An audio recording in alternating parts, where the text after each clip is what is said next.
Hey everybody, it's Annie Noodle here in an intro that I definitely planned and scripted. So let's do this video. So today, I'm cleaning something different. I'm gonna clean this palette and it's disgusting. I really do like palette gunk to paint with, but there's so much cat hair in here, it needs some love. So we're gonna kind of give it a good clean. Also, like, when I paint, I don't like my colors to be, like, mixed together. Like, there's a little bit too much blue in my browns, because that's how I make gray all the time. Yeah, so we're just gonna do a little cleaning. Little bit of cleaning. Little cleaning. Editing Annie here live and in person. I would like you to guess when I said a little bit of cleaning. How much time do you think it took me to clean this palette? Answer at the end. All right, my fine feathered friends. It is 8:41 p.m. I meant to get this video out 2 days ago, but it took me forever, so that didn't happen. I am very full of pizza right now. I just had choir practice, and then we went to get pizza. I have cats that are convinced that it is time for me to feed them. So we'll see how this voiceover goes. So I am starting out here by trying to get these cat hairs out of this paint with a brush. It is not going very well. Because they are embedded. This is 2 years of use of this palette, and it's got serious layers, cat hair strata. So I went in with this dental pick that I got for sculpting that I have actually never used for sculpting because I just haven't had enough time for sculpting. But if you are watching this as I am chatting, you can see when I say there's a lot of cat hair in this paint, there's a lot of cat hair in this paint. Like, it came out in clumps. It was intense. I am not going to accidentally mention how long it took me to get this done. Oh, this is just me showing you how pretty all the colors melting together look. Isn't that pretty? I especially like this, like, clump where there's, like, blue and green and then, like, a little bit of red kind of bleeding in. Yeah. Anyways, this is, like, my favorite part of cleaning palettes is, like, you get to see, yeah, like, right there. Again, I'm voiceover, so I don't know what I'm doing on the screen until it happens. Yeah. Anyways, that is my favorite part of cleaning palettes, is getting to see all of the colors as you clean them up. And I really do like painting on a dirty palette. This part especially hurt me to clean up, but, like, you can see all, like, where it's black there. That's, like, where I tend to mix colors together to get black. But it is so, like, muddled up with cat hair that I couldn't even use it anymore. It's so tragic to have to clean a palette, but it had to happen. And just so you know, it already has cat hair in it again. I mean, like, I have 3 cats. There's no, like, escaping having cat hair in things. It just is what it is. See, isn't that so pretty? Lovely. Anyways, this is after it's tragically clean. But before I start the other half, which is still lovely and dirty. It's okay. It just means I need to paint a lot, right? So that I get it dirty again. And I do have some mushroom paintings I'm working on for that board game again, so that's probably, like, the first thing I will start painting out of this. I also have other painting I want to do for Christmas, and probably need to get working on that. But I think I'm going to do that in acrylic, so we'll see if I can. I'm going to try to record as much of my painting adventures as I can now that I'm just kind of used to it. Oh, yeah, I'm just dripping water in there, or paint in there because it looks cool. Because I did it accidentally, and I was like, ooh, ooh, ooh. Anyways. So, I am easily distracted right now because it's the end of a very long day. Yeah. So, essentially, I'm just going through all of these and getting them wet so I can hopefully at least get most of the cat hair out. I had some very funky, dirty water that needed constant changing. I haven't cleaned a palette in a long time. Also, if you see at the top in the middle of the palette of this half, there's like a little white dot there. I can't even tell you how long I spent trying to scrub that little white dot with a brush to get it out of there because I thought it was like a lump of paint. And then I kind of like went, oh, that's molded plastic. I don't have the ability to clean that off of my palette. Yeah. It is what it is. Everybody's brain is fun and unique. Just can't. Okay, so a little bit about this palette and this paint. So most of the paint in this palette is Magello single pigment Mission Gold paint. Hey, look at that. Oh. This is my favorite paint. I love this paint. It re-wets really easily. It does get a little bit sticky because it is one of those paints that has like honey in it. And it's really my favorite paint used to be there's me just noticing that there's cat hair on there already. Oh yeah, it's all clean. Look at it. It's so happy. Oh, we got to do all the swatching.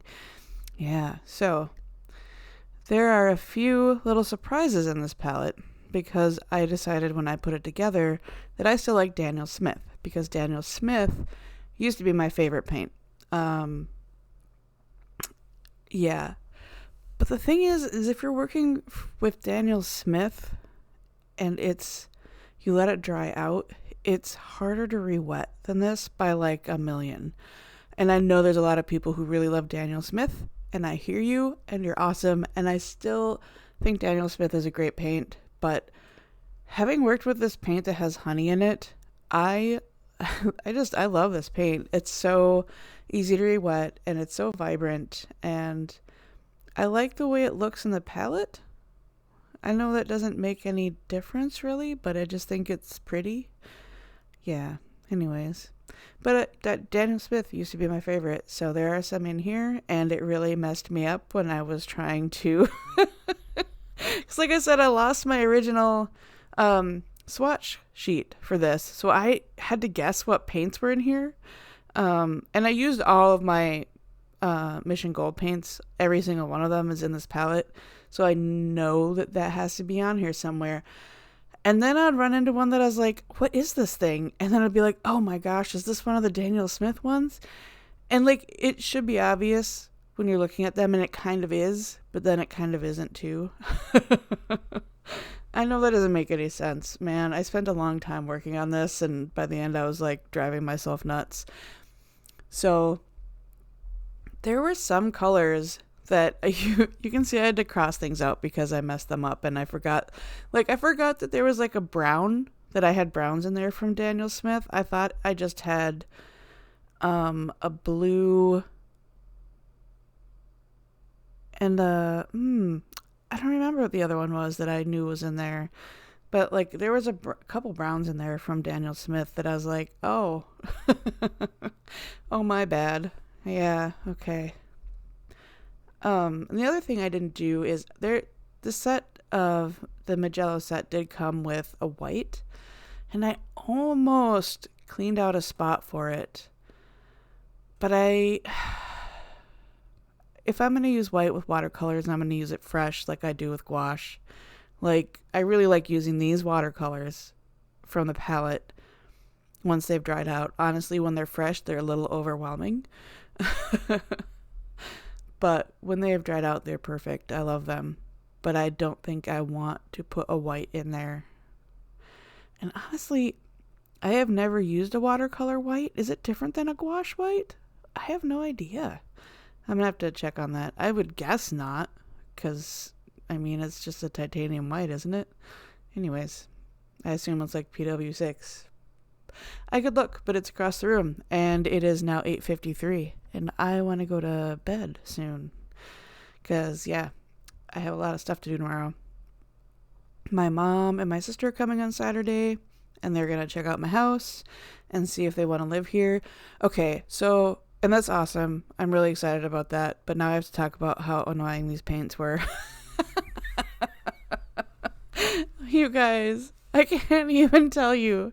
I cannot tell you how much I rode the struggle bus to try to figure out which red was rich in the corner. This is one. Okay, this is one of the ones. I had a Daniel Smith quinacridone coral in there, and I had totally forgotten I put that in there, and I spent so long just trying to swatch these two reds, and then I eventually went, oh, there's another red here. I only have 2 reds, and there's 3 red slots that I haven't accounted for. Oh, and I do love quinacridone coral. I think it's a gorgeous color. But you can see, like, I barely use it on this palette. I don't need it in here. And honestly, the next time I do this palette, I will probably try to just clear out all of the stuff that isn't Mission Gold. And I don't know if I can get individual tubes of this. I haven't looked. But if there are other colors available, I would really like to just have this be just Mission Gold paints. Yeah, they're nice. And I really like them.